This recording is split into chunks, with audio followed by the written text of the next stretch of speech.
In the bottom of the sixth inning of the final game of this '82 World Series, the Brewers have broken the tie. Ozzie Smith, the batter. And it's a base hit to left. Tying run is at the plate. Lonnie Smith. Vukovic delivers and is on shot.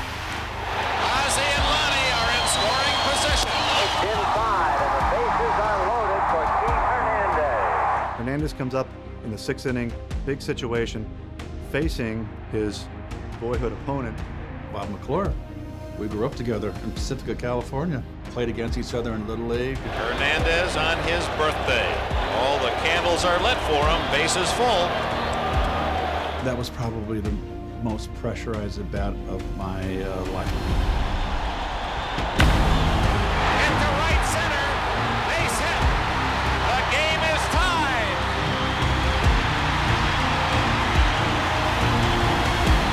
Two RBIs by Hernandez. It's even at 3. All on his birthday.